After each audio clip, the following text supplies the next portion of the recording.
Finalmente estoy con una de las bandas que creo que habían sido las más requeridas de esta edición. Estoy con Jason from Fever 333. He just came back from the stage with that collaboration with Papa Roach. Nobody expected that. Oh my God, he was historical. Tell me.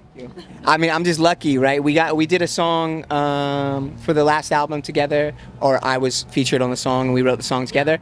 And now that we're playing a lot of the same festivals, I get to come out and perform it, and it's truly like, it's a dream for me because they're one of my favorite bands from childhood to now. So I think for people as well, because everybody here is like moved by having like, you know, Papa Roach again. Like after 25 years, it's just crazy.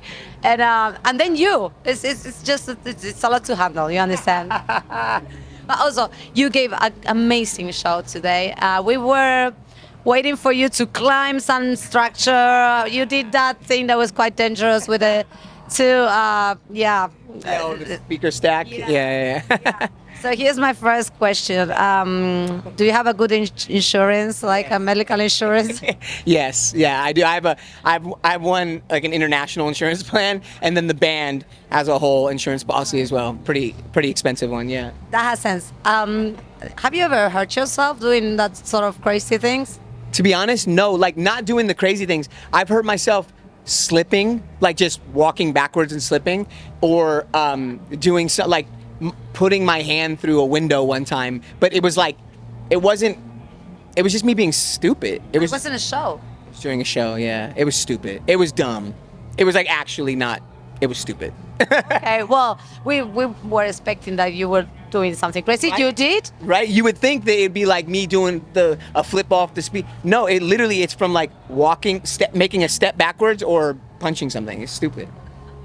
It's I don't know. I think it's amazing. So many bands need like fire and like crazy things and stuff, and you are the fire there. I appreciate that. Thank you. Okay. New lineup on the band.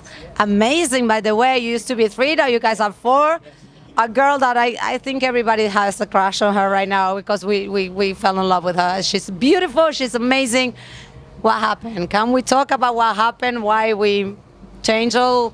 Yeah, I mean, I think it was just time. Honestly, this new era just required a few things. And when you require something for change, you don't want to force anybody, and you don't want to force anyone, and you don't want to have to spend all your time trying to convince someone to feel something that they may not, or that, you know, to participate in a way that they don't want to, or whatever. So I really think that this new iteration of the band, it's got to be a little more funky, you know, just as intense and ferocious, but I want to bring more of the funk in. So we got like Thomas Pridgeon, who's one of my favorite drummers of all time, one of the most versatile drummers ever. My boy Brandon, who also, you know, I've known him for years through touring, but he also, you know, he's very immersed in R&B and soul, things like that, as well as hardcore and punk rock. And then April, like we said, she's just got it, right? Like she's got it, and she's holding down that rhythm section alongside Thomas that I've actually wanted in the band for like 4 years now. So it's just amazing. And then ideologically, why we do this and how we do it, we all agree. So it makes it really easy. I don't know, it was an amazing show, I tell you. I'm sure that everybody's talking about it, and I will be talking about it tomorrow and the rest of the year till next edition of Resurrection Fest. I'm a visionary in this. Let's talk about the lyrics. There's a lot of controversy there. There's a lot of politics. You're not scared to speak your mind at all. You demonstrate that today when you talk about the importance of women and to be comfortable in a metal festival. That's something that usually bands don't do. So my question is, do you get in trouble with that? To speak your mind like this in your lyrics and, you know, put that outside and, you know, cross the message to fans, open their eyes? Yeah, I mean, yeah, I suppose so. I mean, I think anything that is confronting or challenging, you know, you will face opposition. So I think it's really just par for the course. It's inherent in doing it. I don't know. I feel as though you're on to something. You know you're pushing. You know you're stretching. You know you're starting to tear down these parameters and these boundaries and constructs when people are feeling some type of way about it. And I don't think that, I sincerely don't believe that there is any real change without conflict. That's just what I believe, and we've seen it time and time again, you know, and to be honest, like, as peaceful as we want things to be, you know, most revolutions and large societal and changes have been met with a lot of opposition, whether that be, you know, spiritual, emotional, political, or even, you know, met with violence. And I think that we need to understand that you have to really believe this shit, right? In order to put yourself in these positions, and I'm not even talking about me, I'm talking about people that go even further than me, activists on the front lines that we want to, you know, make sure that we are creating a soundtrack for. You have to really believe in this, because yes, you will face trouble, but I think it's good trouble. I think it's good trouble. Well, you need chaos in order to, you know, make a change, and you're doing a lot of chaos on this scenario. You like that on the stage and also within people, and yeah, you think really that message you're coming across, because after the pandemic and everything that happened, people is more crazy and more divided than ever, and you're trying to get them together. You're trying to make a community. You're trying to wake up people. You think you're successful on that? I don't know. I mean, I feel as though one person becoming open to the idea of discourse and conversation is a success for me. It's a metric of success.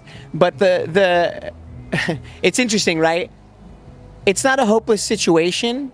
I do have hope, but I also understand that whatever metaphorical tree that we're planting now, I don't think I'm going to be sitting in the shade of it, right? I don't think that I'm going to see the change that I fantastically believe in, or that, you know, this sort of idyllic, utopian type of change.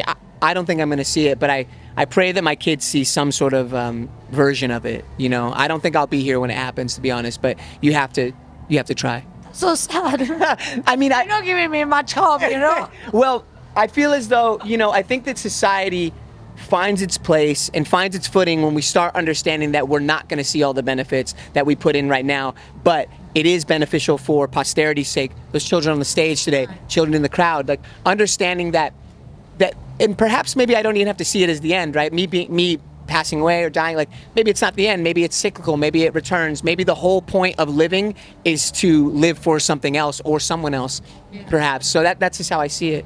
What's the problem you've seen more concern about in the world, you know, like what's the thing that you think it needs urgently our attention? Empathy, understanding what it feels like to be someone else.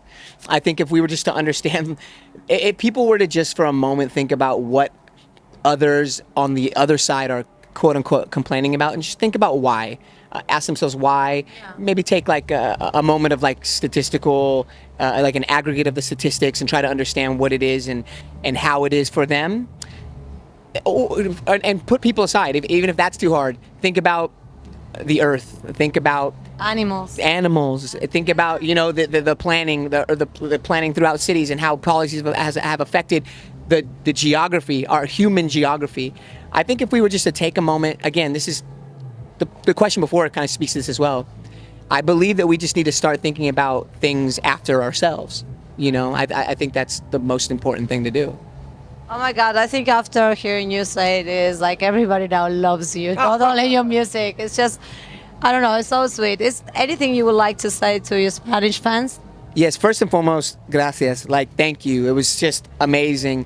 I do feel here in Spain, there's this type of passion and power that is quite unique and particular.